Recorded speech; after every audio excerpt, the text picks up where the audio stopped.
Hello students, welcome back to my channel Harish institute. So आज की इस वीडियो में हम बिज़नेस ऑर्गेनाइजेशन एंड मैनेजमेंट के सारे टॉपिक्स स्टार्ट करने वाले हैं। सो ये मेरा पहला वीडियो है। इसमें मैं आप लोग का जो बिज़नेस ऑर्गेनाइजेशन मैनेजमेंट के जितने भी टॉपिक हैं वो सारे कवर करूँगी, लेकिन एक ही वीडियो में नहीं, मैं अलग अलग वीडियोज़ में आप लोग के सारे टॉपिक्स कवर करने वाली हूँ। सो अगर बात किया जाए आप लोगों के चैप्टर की, तो चैप्टर में ऑब्वियसली आप लोगों को लाइन टू लाइन नहीं पढ़ाने वाली हूँ। जितने भी इंपॉर्टेंट टॉपिक्स हैं उसके ऊपर स्पेसिफिकली वीडियो में लेकर आऊँगी, ठीक है। तो वो टॉपिक अगर आप लोग का क्लियर हो जाता है तो आप लोग की बुक में जिस भी तरह की लैंग्वेज लिखी होगी ऑटोमेटिकली वो टॉपिक आप लोग का क्लियर ही रहेगा। आप लोग अपना जिस भी लैंग्वेज में उसे रीड करोगे समझ में आ जाएगा, ठीक है। तो मेन मुद्दा ये है कि आप लोग को वो टॉपिक समझ में आना चाहिए। अब बात अगर किया जाए कि बिज़नेस ऑर्गेनाइजेशन एंड मैनेजमेंट ये एक्चुअल में है क्या, तो आप लोग इनके नाम से ही पता लगा सकते हो कि हमारा ये टॉपिक क्या है। बिज़नेस से रिलेटेड इसमें ऑब्वियसली बात होंगी ही होंगी, उसको ऑर्गेनाइज़ कैसे किया जाए, उसका मैनेजमेंट कैसे होगा, एवरीथिंग इन सब चीज़ों से रिलेटेड ही सारी मतलब जो टॉपिक हैं हमारे, बातें हैं, सब कुछ इसी के आसपास ही घूमेंगी, ठीक है। बस उसके बारे में हमें डिटेल में हर एक चीज़ समझना है। जो बहुत सारी ऐसी चीज़ें हैं जो हमें नहीं पता होंगी वो भी इन सब टॉपिक्स में आएंगी, ठीक है।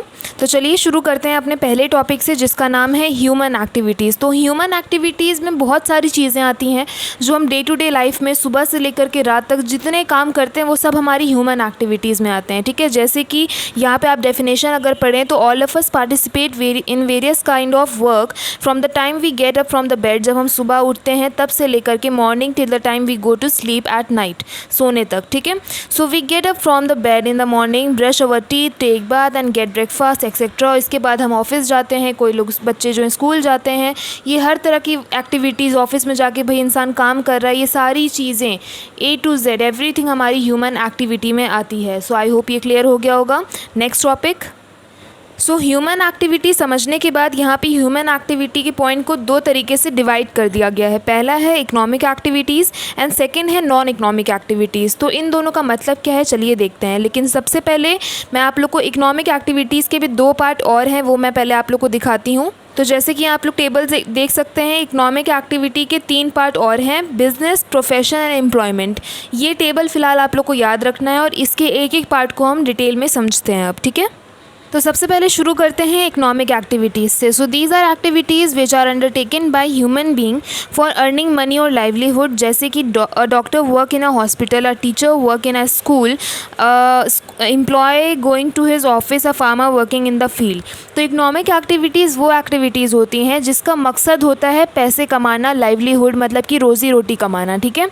तो जिसका भी मकसद मतलब ऐसी एक्टिविटीज़, ऐसा काम जब एक इंसान जो है फॉर एग्ज़ाम्पल एक आप जो हो ऑफिस में कहीं काम कर रहे हो, एक लड़की है जो एक स्कूल में टीचिंग कर रही है, वहाँ जाके जितनी भी एक्टिविटीज़ वो करती है, बच्चों को पढ़ाना और वहाँ पे जितनी भी ड्यूटीज़ हैं सारी चीज़ें करना, वो सारे एक्टिविटीज़ उसकी इकोनॉमिक एक्टिविटीज़ कहलाई जाएंगी, क्योंकि वो उसका मकसद ये है कि उससे वो पैसे कमा सके और उससे उसका घर चल सके, ठीक है। तो वो हमारी इकोनॉमिक एक्टिविटीज़ कहलाई जाती हैं। जस्ट उसका अपोजिट होता है नॉन इकोनॉमिक एक्टिविटीज़, जैसे कि आप लोग यहाँ पे देख सकते हैं। Non-economic activities. These are the activities which are conducted by the human being due to love and affection, social obligation, religious obligations, physical requirements, etc. तो ये काम ऐसा काम होता है जो कि एक तरह से इसका मकसद ये नहीं होता, but not for earning money.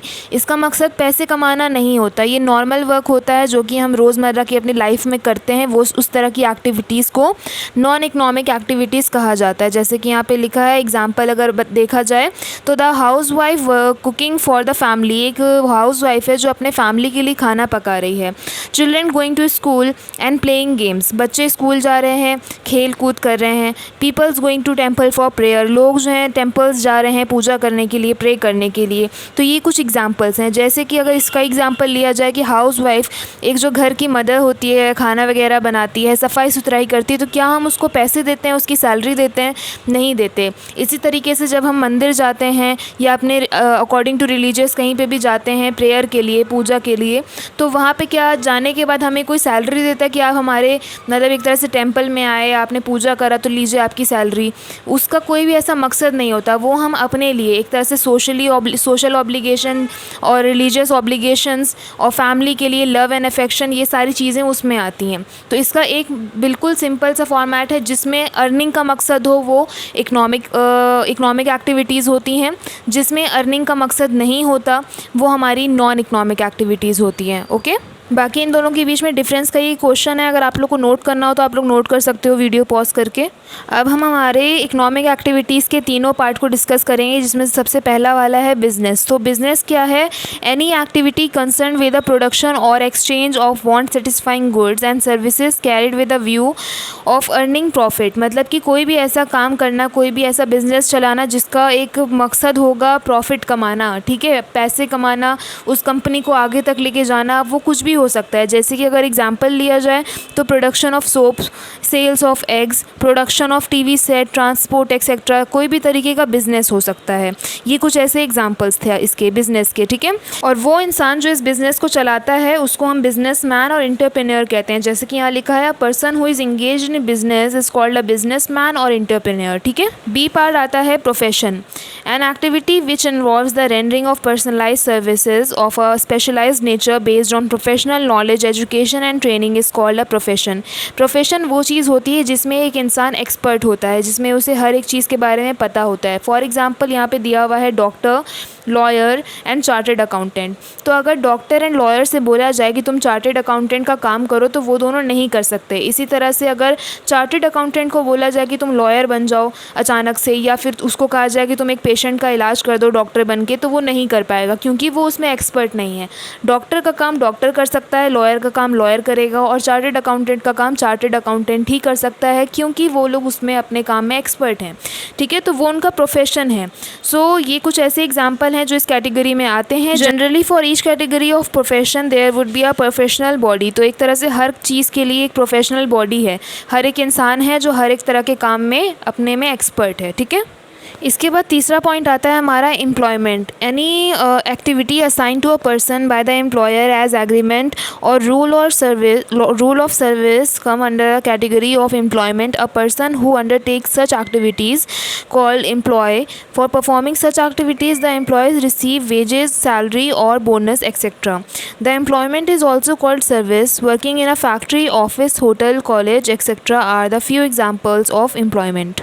Employment का मतलब होता है रोज़गार, कामकाज करना। तो कोई ऐसी एक्टिविटीज़ जो एक इंसान को दी जाती है करने के लिए रूल्स रेगुलेशन के साथ, उसकी एग्रीमेंट के साथ, कोई ज़ोर ज़बरदस्ती से नहीं, वो इंसान खुद आता है। जैसे सीधी सी बात की जॉब होती है, जब एक इंसान जॉब पे जाता है, काम करता है, चाहे वो होटल में हो, एग्जाम्पल के तौर पे कोई फैक्ट्री में एक इंसान काम कर रहा है, ऑफिस में या होटल में काम कर रहा है, तो पूरा दिन जो वो एक्टिविटी करता है वो उसका एम्प्लॉयमेंट है। एक तरह से वो एम्प्लॉय है, वहाँ का ऑफिस में जा रहा है, वो एम्प्लॉय है।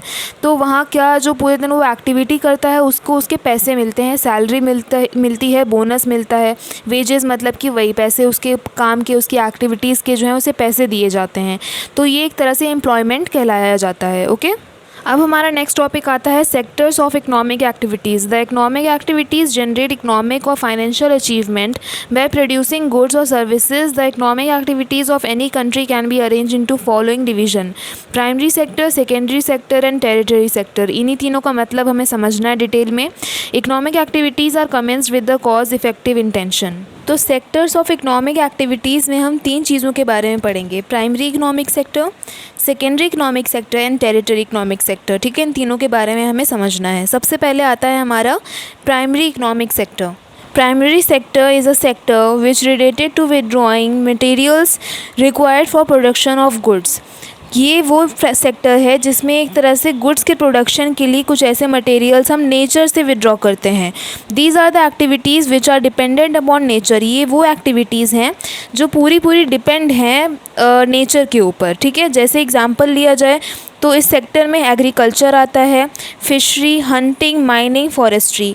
ये चीज़ ऐसी हैं जो कि हमें नेचर से ही मिलती हैं, ये कुदरती हैं, हमने ह्यूमंस ने ये सब चीज़ें नहीं क्रिएट करी हैं। जैसे फॉरेस्ट्री हो गया, फिशेस हो गई, हंटिंग करना, माइनिंग करना, एग्रीकल्चर हमारा पूरा, ये सारी चीज़ें नेचुरल हैं, ये हमने नहीं बनाई है, ये नेचुरल चीज़ें हैं जिसकी मदद से हम आगे का प्रोसेस बनाते हैं। तो प्राइमरी सेक्टर जो है, ये सारी चीज़ें प्राइमरी सेक्टर में आती हैं और ये जो है प्राइमरी सेक्टर के लोग कहलाए जाते हैं जो इसका सबका काम करते हैं, ओके। अब आता है सेकेंडरी इकोनॉमिक सेक्टर। तो secondary sector relates with the goods produced by the raw materials of primary sector. Its example includes clothes made by the raw material of cotton, jute, etc. The Indian khadi industry, the construction of houses etcetera.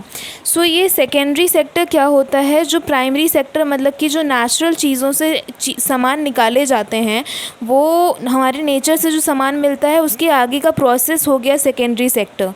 इसको हम industrial sector भी कहते हैं, क्योंकि इसके आगे का जैसे कॉटन है, कॉटन पेड़ पे उगता है, कॉटन से हम कपड़े कॉटन के बना देते हैं। वो कॉटन के कपड़े कैसे बनेंगे, इंडस्ट्री और फैक्ट्रीज़ वगैरह में जा कर के। शुगर केन है, शुगर केन का हमारा चीनी और गुड़ बन के तैयार हो जाएगा।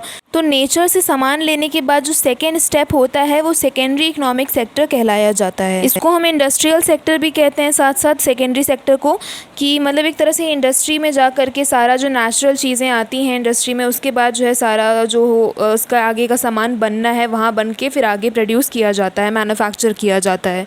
अब आ जाता है हमारा last topic, territory economic sector. So territory economic sector refers to the service providing activities which can be seen in distinguished domain. Its examples are transportation work, disseminating education, medical services, etc. Other examples include retail, trade, real estate, government and judicial activities, insurance and financial services, health services, media transportation and storage, educational services, hotels and restaurants, telecommunications, etc.